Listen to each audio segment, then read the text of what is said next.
বাংলাদেশের বর্তমানে যে দল ক্ষমতায় রয়েছে সে দলকে বিশ্ববিদ্যালয়ের ভিসি, যারা যোগ্যতা সম্পন্ন ভিসি ছিলেন, সুন্দরভাবে বিশ্ববিদ্যালয় চালিয়েছেন, তাদেরকে সরিয়ে সেখানে ধান লাগানো ভিসি, নানা রকম মিটিং মিছিল করাই তার যোগ্যতা, এই ধরনের ভিসিদেরকে নিয়োগ দেওয়া হয়েছে।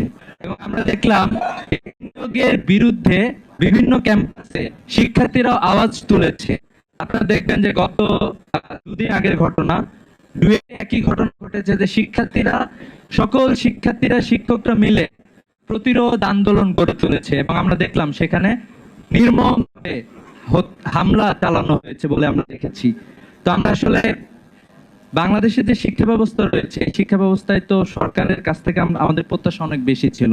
বর্তমানে যে শিক্ষা ব্যবস্থা আছে সেই শিক্ষা ব্যবস্থা তো আমাদের জাতির মৌলিক কোন রিফ্লেকশন আমরা এখানে অনেক ক্ষেত্রে দেখি না। কারণ আমরা জানি এটা হচ্ছে এক্সটেনশন। ব্রিটিশরা যে শিক্ষা ব্যবস্থা তৈরি করেছিল তাদের একটা লক্ষ্য উদ্দেশ্য ছিল, তাদের লক্ষ্য উদ্দেশ্য ছিল যে বাংলা ভাষাভাষীদের মধ্যে তারা তাদের দোভাষী তৈরি করবে। আমরা দেখলাম যে বাংলাদেশে 47 হয়েছে, নতুন দেশ পাইছিলাম, 71-এ নতুন দেশ পেয়েছি, কিন্তু এরপর আমরা দেখতে পাচ্ছি যে অতীতের যেই ব্রিটিশরা যে শিক্ষা ব্যবস্থা রেখে গিয়েছিল, বঙ্গ শিক্ষা ব্যবস্থা, এটাই জোড়াতালি দিয়ে এটাকে আমরা সামনের দিকে এগিয়ে নিয়ে যাচ্ছি। এই জায়গা থেকে আমরা মূলত চাই যে বাংলাদেশের শিক্ষা ব্যবস্থায় আমূল পরিবর্তন দরকার। আমাদের শিক্ষা ব্যবস্থা পুরোপুরি ব্যর্থ হয়েছে।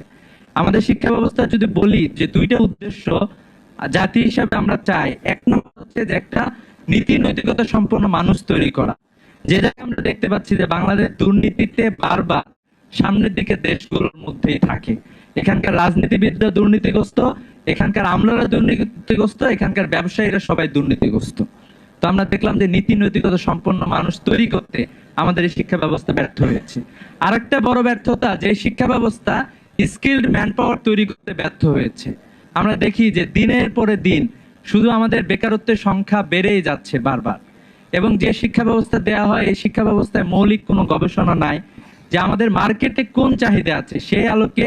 আমি যে একটা ডিপার্টমেন্ট খুলেছি একটা বিশ্ববিদ্যালয়ে, সে কি মার্কেটের আলোকে আমার ম্যান পাওয়ার প্রডিউস করতে পারতেছে? আমরা তো দেখছি এখানে ব্যর্থ হচ্ছে। আমরা বলি যে আমাদের চাকরি বাকরির অভাব, তরুণরা চাকরি পাচ্ছে না, কিন্তু পক্ষান্তরে আমরা এটাও দেখতেছি ভারতের মতো একটা রাষ্ট্র, যে রাষ্ট্রের জনগণ পৃথিবীর বিভিন্ন দেশে তারা ছড়াই ছিটায় আছে। আপনি একটু অস্ট্রেলিয়ায় দেখবেন, যখন ভারত আর অস্ট্রেলিয়ার খেলা হয় তখন ভারতের সাপোর্টার অস্ট্রেলিয়ার সাপোর্টার চেয়ে বেশি থাকে সেখানে। এরপর আমরা দেখতে পাই যে বাংলাদেশ হলো এমন একটা দেশ, রেমিটেন্স সাইড দিক দিয়ে বাংলাদেশ ভারতের 3-4টা দেশের মধ্যে একটা সবসময় থাকে। ভারত বাংলাদেশ থেকে রেমিটেন্স আয় করে প্রচুর পরিমাণে। সে জায়গায় আমরা আসলে আমাদের আমাদের শিক্ষার্থীদের আমরা কোয়ালিফাইড হিসেবে তৈরি করতে ব্যর্থ হচ্ছি। আমরা এটাও দেখছি যে আমাদের যে এখানে উন্নয়ন বাজেটের কথা বলা হয়েছে, কিন্তু এটাও আমরা দেখতে পাই যে বারবার এটা বেড়ে যাচ্ছে এবং এটা হচ্ছে দুর্নীতির একটা বড় অংশ। আপনারা একটু শিক্ষায় দেখেন যে আমাদের যে শিক্ষায় ব্যয় করা হয়, শিক্ষা ব্যয়ের একটা বড় অংশ হচ্ছে অবকাঠামো নির্মাণ। অবকাঠামো লাগবে আমাদের, কিন্তু বড় ব্যয়টা সেখানে হয় আমাদের শিক্ষার কোয়ালিটি এনশিওর করার জন্য। আমাদের শিক্ষকদের বেতন এশিয়া মহাদেশের সবচেয়ে কম হচ্ছে বাংলাদেশের শিক্ষকদের বেতন। আপনি একটু তাকায় দেখেন, বাংলাদেশে প্রাইমারি স্কুলের যা বেতন, ভারতে একই শিক্ষক তার বেতন হচ্ছে ডাবল। তো এভাবে আমরা দেখি যে বাংলাদেশের শিক্ষা ব্যবস্থায় সরকার বারবার ব্যর্থ হয়েছে। আমরা বারবার